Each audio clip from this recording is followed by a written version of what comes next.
se retrouve donc pour le deuxième chapitre de microéconomie qui est les lois de la demande et l'univers de la consommation. Tout d'abord, dans ce chapitre, nous allons voir les axiomes de rationalité, c'est-à-dire c'est le fait tout simplement qu'un consommateur est rationnel dans ses choix. Les trois caractéristiques pour voir cela, c'est la comparaison.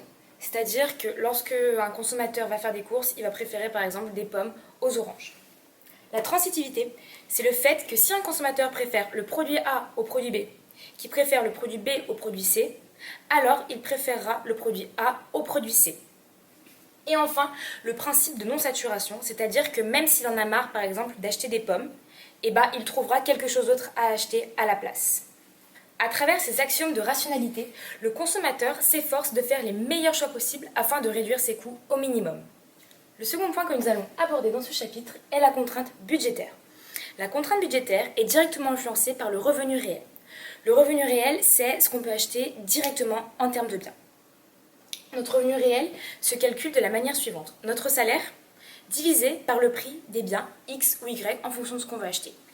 Si nous nous situons ensuite au-dessus de la contrainte budgétaire, ça sera l'ensemble de nos rêves. Alors que si nous sommes en dessous, c'est tous les paniers qui nous sont accessibles, c'est-à-dire c'est la théorie de non-rationalité.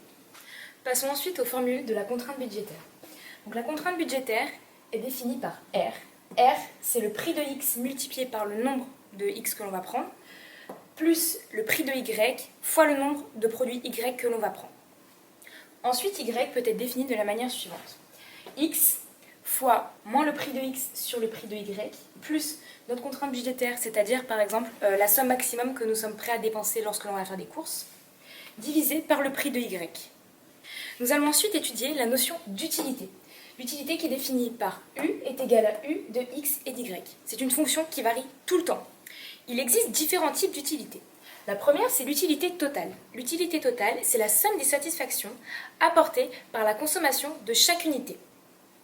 La seconde est l'utilité marginale. L'utilité marginale, c'est l'utilité apportée par la consommation d'un bien additionnel.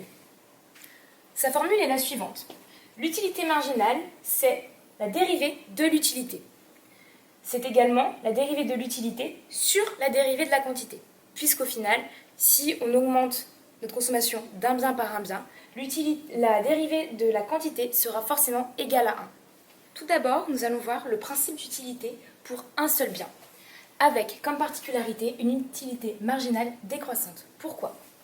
Puisque lorsque nous consommons un produit, notre utilité croît jusqu'à ce qu'on n'en veuille plus, ce qu'on appellera le point de saturation. Si nous décidons de consommer encore ce produit après notre point de saturation, notre utilité totale va descendre. Dans le cas où l'utilité marginale est décroissante, comme ici, le coût marginal va venir la couper de façon à ce que cette égalité soit vraie. C'est-à-dire que cette égalité, c'est là où nous allons arrêter de consommer ce produit. Ça ne sera pas le point de saturation, mais bien lorsque le coût marginal sera égal à l'utilité marginale. Pourquoi ? Puisque si l'achat d'un produit nous revient plus cher que notre perception de l'utilité qu'il aura pour nous, nous déciderons d'arrêter de le consommer.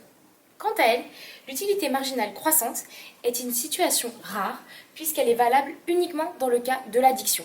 C'est-à-dire que plus nous consommons un bien, plus notre utilité de ce bien est forte. Ensuite, nous allons voir la fonction d'utilité pour deux biens. Celle-ci peut être caractérisée grâce aux courbes d'indifférence qui sont les suivantes. La première courbe d'indifférence est celle de la complémentarité, c'est-à-dire que l'un ne va pas sans l'autre. Les deux courbes ne se croisent pas et ne touchent pas la ligne du zéro.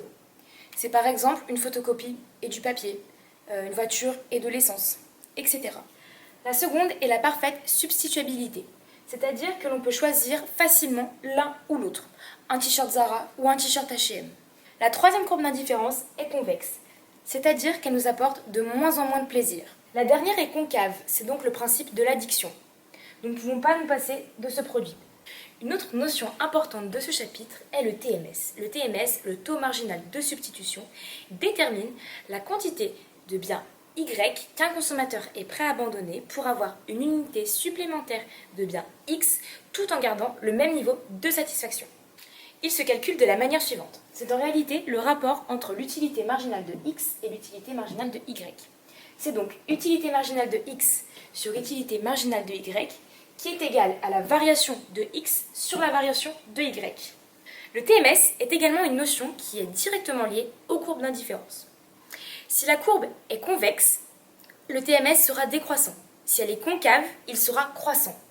Et si elle est substituable, le TMS sera constant. Nous allons ensuite étudier différents types de biens en fonction du sentier d'expansion du revenu et ensuite le sentier d'expansion du prix. Tout d'abord, à travers le sentier d'expansion du revenu, il y a le bien normal, le bien prioritaire, le bien de luxe et le bien inférieur. Pour commencer, si notre revenu augmente, la consommation du bien normal augmentera également. C'est-à-dire que si notre revenu diminue, la consommation du bien normal diminuera également. On dit alors que l'élasticité revenu est positive. C'est par exemple la consommation de saumon. Pour ce qui est du bien prioritaire ou du bien de nécessité, on dit que son élasticité revenu est comprise entre 0 et 1. Ensuite, les biens de luxe ou les biens supérieurs, comme par exemple le caviar, dépendent également de notre revenu. Si notre revenu augmente, leur consommation augmentera aussi. Si notre revenu diminue, leur consommation diminuera aussi. Mais à la différence des biens normaux, eux ont une élasticité revenu qui est supérieure à 1. Et enfin, les biens inférieurs, tels que les coquillettes, ont une élasticité revenu négative. C'est-à-dire que lorsque notre revenu augmente, leur consommation diminue. Et inversement, lorsque notre revenu diminue, leur consommation augmente. Ensuite, il y a le sentier d'expansion du prix. C'est-à-dire, c'est l'évolution de la demande en fonction de l'évolution du prix relatif d'un bien. Pour les biens ordinaires, si leur prix relatif diminue, la consommation de ce bien-là va augmenter, comme par exemple des soldes. C'est pourquoi nous pouvons dire que l'élasticité prix est négative. A l'inverse, si les prix augmentent et notre consommation augmente également, ça sera donc des biens dits de Giffen ou Veblen. Ça sera plus particulièrement des produits rares comme des Rolex ou des choses comme cela. L'élasticité, qu'elle soit élasticité prix ou revenu, elle se calcule de la même manière. Élasticité, c'est la variation de la quantité sur la quantité, multipliée par la variation du revenu sur le revenu. Au niveau du sentier d'expansion du revenu, la courbe d'Engel peut nous aider à définir quel type de bien c'est. En effet, pour les biens normaux, il en existe deux sortes, supérieur et de nécessité.